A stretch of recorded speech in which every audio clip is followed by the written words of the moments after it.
Hello and welcome. My name is John Van Etten with Human Synergistics, and I'm happy to once again conduct one of our live stream webinars here on LinkedIn. So thank you for joining or having a look at the video that we'll save and of course make available later. This has been a topic that we've had quite a bit of interest about, the topic of how we recommend organizations can best accelerate their culture development. So, as you may know, Human Synergistics has a variety of developmental diagnostic tools. Some of those, of course, include our organizational culture inventory and other tools used to diagnose and help develop organizational cultures. So, of course, on that topic, a very common best practice is how can we best accelerate that process. So, if you're interested in the topic of culture, I'm sure you've heard before that this is a lengthy process. Typically, this is not the short-term kind of payoff. This is something that we need to build and grow and develop over time, and that's part of the reason that culture is so powerful and positive. Because, of course, as we build and develop more effective cultural norms in our business, those norms tend to persist. They encourage effective behavior from other members, and it tends to be the kind of positive systemic growth that we want, of course, to see. But not only do we want to see that growth happening, but we want to see it happening, of course, as quickly as we can. So, what are some best recommendations for how these development journeys are conducted in a way to drive change most quickly? So we have lots of additional content on each of these points. Happy to talk about them separately. If you have any questions, please do reach out to us. Also, you can type comments into the chat, and happy to answer those. So the first, how to accelerate culture development, of course, starts with leaders. So this probably won't be a big surprise to most of you, but it really does need to come right there at the beginning. Leadership development, the participation of leaders, and leaders' sort of willingness to contribute and facilitate this development is key. You can see on the slide on the right-hand side is a real example of what we find when we measure team behavior at the leadership level. That's the first profile on that you're seeing, as compared to organizational culture on the right-hand side. You can see the patterns are quite similar, essentially illustrating that the way our leaders work as a team, interact with one another, and so on. Those patterns of behavior very quickly become role modeled and are reflected within the culture of the organization. So logically, if we want this to change, leaders need to take those first steps and play a key role. You can see down a little bit lower, we have three sort of subpoints in terms of what we really require from leaders in a best case to accelerate this change. Of course, that's serving as a positive role model. So you can also see that we have individual level tools that are referenced, such as the LSI and leadership impact, that are very useful for measuring these patterns at individual levels and then helping to coach and develop those leaders so that they can serve as more positive role models. Also, so that they can understand more clearly how to encourage, facilitate, and enable the kind of behavior that they want to develop in the organization, in the teams and people that they lead. And the third point I think is critical for leaders, is to be clear on why we're doing this, why we want this change, and for leaders to be able to explain that to not only themselves but the people that they lead. Very, very important. Okay. Second way that we can accelerate culture development is to communicate the new direction quite clearly. So we talk about this a lot in our accreditation and in other best practice content, but the point is that we need to communicate where we want our culture to go. So in other words, we're communicating to our people in some form or the other information about what we do want from them, what will help move us forward, what drives performance in the organization. If you're familiar with Human Synergistics tools, this has a lot to do with communicating aspects of the ideal culture profile, what we do need from our people moving forward, what we do want from you. And this, as you can see the points below, this needs to be clear, it needs to be frequent, and it needs to also be connected, I think, with our values and purpose within the organization. So where are we going? How Do we do that in all parts of the organization? And how is that leading to the kind of performance and the kind of supporting the kind of values that the organization is all about? So that clarity, very, very important in our communication. The next is that we involve members across the business. So there are several different ways that we see this, but the point is the more broadly and the earlier on that we can include our people in the journey and in the change initiative, the better. One silly example of this perhaps is actually the use of OCI ideal. So for those of you who are familiar with human synergistics, you're aware of that instrument designed to measure the ideal description, what we say we want taking place in the organization. A really nice example of how inclusion drives faster culture development is when we compare clients who use the OCI ideal exclusively at their leadership levels. So for example, for many of the clients that we work with, they're utilizing the ideal description exclusively with senior leaders. So senior leaders are describing what should be going on in the organization, what is appropriate, what is ideal, what we want to see from our people. And then secondarily, we're looking at the current state throughout the business. An alternative method, however, is to use the ideal description more broadly and actually ask people, not just in leadership positions, but all throughout the organization, what kind of culture they would prefer and would be able to work most effectively within.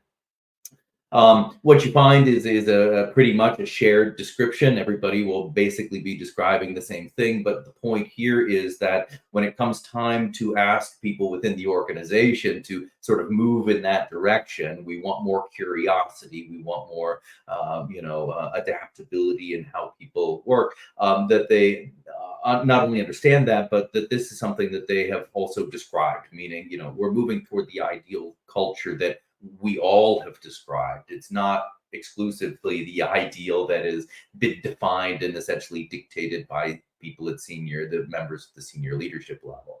So we see a very, very radical difference in terms of how quickly those organizations move toward more highly effective and constructive behavioral norms when that is essentially dictated from above, or whether others and more broadly in the organization are included in that feedback.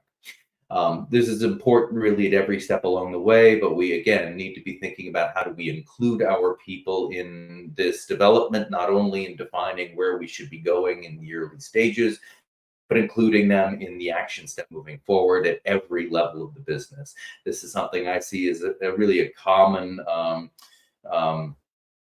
challenge for organizations. Many times they, start with developing part of the business and see great results, and then they want to cascade that learning, and that works, but it also slows down the development process if we're focusing on one piece of the business and then the next and cascading. At some point, it becomes important that we communicate throughout the entire organization clearly and consistently where we're going, and we also previous slide, and also secondarily think about how we involve everyone in those steps. The next thing that we need to do to accelerate culture change, I would describe this as being we need to listen and learn. What I mean is when we think about the culture journey for most organizations, there are, it's a series of learning steps. There's the questions very early on around why aren't our people engaged as they could be, or how could we be more creative and adaptive as an organization? And those lead to understanding how our people behave, drive those kinds of performance and well-being outcomes, and that this is linked to culture. And then we have a learning around what is our current culture and what should be happening and what are the differences. And anyway, there's a fairly straightforward learning journey that we find in most organizations. And what's important, I find, is that we take those learnings and spread them as much as we can at each of those steps, because what can be frustrating and slow down the journey is that when we start repeating certain steps. So I'll give you sort of a silly example. I worked for many years with a large organization in the pharmaceutical industry, and it's one of those organizations. This is not particularly uncommon, in which there was a belief that aggressive behavior, aggressive behavioral norms had a positive, somehow a positive effect on people and performance. It's a common sort of misconception with regard to these models. It's a topic for another day. But in any case, we illustrated that relationship between aggressive behavior and things like engagement and well-being and performance through things like correlation analyses. And that's what you're looking at here on this page. We can not only measure these behavioral patterns in organizational culture, but also understand essentially whether those patterns of behavior are having a positive or negative effect on the well-being and performance of people. And this is very helpful information because it helps to illustrate to leaders what behavior in the organization is helping their people to be more creative, engaged, and so on, and which behavior is essentially getting in the way and holding them back. To cut a long story a bit shorter, it's very, very clear that in this organization and really broadly that aggressive behavior, as defined and measured by human synergistics, has a negative effect on the well-being and performance of people. And this is something that we were able to demonstrate to the client I'm referring to very clearly early on in their initial measurements. However, while they understood that, that information maybe wasn't appreciated and recognized throughout other areas of the organization, along the lines of, well, what's playing out there is different than what's happening here, and here it's different. So I think over the first probably 4 years that I worked with that organization, we conducted over 40 culture projects where we were essentially re-demonstrating to that organization the same fundamental message. Aggressive behavior, regardless of where it's playing out in your organization, is having a very strong and consistent negative effect on people's well-being. It's driving stress, conflict, and encouraging people to leave the organization. And that's very, very clear in the data. And it's sort of unfortunate from my perspective that it took 4 years of demonstrating that at every level and every function and every location of the organization before the leadership team finally came to the consensus that yes, in fact, less aggressive behavioral norms would be better for our business, and that's the direction that we should move. So the more we can be open to good information, learn from it, and share those learnings and act on them, rather than sort of repeating that learning again and again, is makes a radical difference for these journeys. So below there, we can see the 3 points. That information needs to be reliable and valid. We talk about that a lot in HS in terms of the statistical quality of these instruments. Another way to think of this is that this information is believable and trustworthy. This is real information. We can really, okay. Secondarily, this instrument needs to be, the data needs to be targeted to our organization. So we need to be talking about what our current culture is, what our ideal is defined by our people. And we need to be talking about the KPIs and performance, well-being criteria that our organization cares about, that drives the performance of our business. So it's key that we not only have good data, but we have data that's relevant to our business. And the last thing is that data needs to be actionable. Another sort of frustrating point, side topic as well, but a lot of the information that organizations and especially leadership teams have about their performance is information, but it's not particularly helpful information, actionable information to create something more positive, more effective in the future. So those are the 3 key things I think we really need in terms of information, so that we can hopefully listen and learn and take on those learnings more quickly. All right, spent too much time on that one, so we'll get to point 5. I've limited myself to 5. If this is a video people like, I'm happy to add 5 more, because there certainly is a long list of best practices that can really help to accelerate culture change. Just trying to focus on the highlights here, and also the ones that I've noticed clients perhaps struggling with in the past. The 5th one here is to be committed and be consistent. It is really important that we maintain momentum in these kinds of development journeys. Dr. Peter Fuda talks about the snowball analogy, where we start at the top and create something very good, but perhaps small. We learn and build on that, and anyway, we create a snowball, and that's how these larger initiatives are created. I always talk about the fact that regardless of what level of tools you're using from human synergistics, development journeys are usually best done with consistency, meaning we're not asking you or your organization to change everything about how you do business. We're asking you to take small steps, targeted changes and to do that consistently. And really, like behavior change at any level, whether it's cultural or individual, it's all about sort of that consistency and building upon it. So this is on the right hand side, just a simple sort of demonstration of the kind of actions that we and our accredited consultant network and clients use to make sure that we're following up and checking in. So and being consistent. So all sorts of ways we can do this: qualitative feedback, we can do focus groups and interviews and collect feedback from our people, we can do quantitative pulse tests with our instruments like OCI to ask about a few key target areas we're trying to develop. There are lots of methods by which this can be done, but the point is it needs to be done. And the three things at the bottom there that really must be a priority. So this is key, right? This must be at the top of our list in terms of leadership development and why this is a priority. One of my favorite quotes from one of our clients. This was a very large global engineering organization, and at the global meeting, the senior leader got on stage and clarified that the organization really has two goals for the years coming ahead. Those are strategic goals in terms of how their business needs to change and adapt and so on. And the second goals were cultural goals in terms of how we need to adapt our company culture. And the primary goal was made very clear that the primary goal is the development of culture. Because if we can't develop our culture in the direction that we want, if we can't get our people to be creative and adaptive and try new things and so on, then we will not be able to achieve our strategic goals moving forward.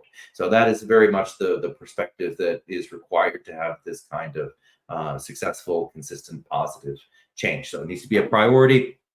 It needs to also be inclusive and confidential. So again, we need to try to get feedback and insights from people and include people throughout the organization, every hierarchy, every functional area, and so on. And it needs to be confidential. We need some way that we can hopefully make sure that we're getting, honest feedback, as direct from the source as possible. Good information. The final piece is that this needs to be measurable. So as we check in over time, and this speaks to some of the remeasurement abilities that human synergistics has, pulse measurement. But in any case, as we move through this journey with commitment and consistency, we also want to consistently check in and make sure that things are actually moving. We're seeing change. People are recognizing that. Okay. Lovely. So that is our 5 best practices for accelerating culture change. Again, leveraging leadership, communicating the direction of that change, what we need from everyone, involving our members, being consistent, and listening and learning. Wonderful. Let me just briefly check the chat and see if there are any questions. I don't see any at the moment. So I thank you very much for taking part. If you have any questions, please feel free to type those into the chat. Otherwise, of course, we will make this video available on our website. And thank you very much for your time. I hope it was helpful.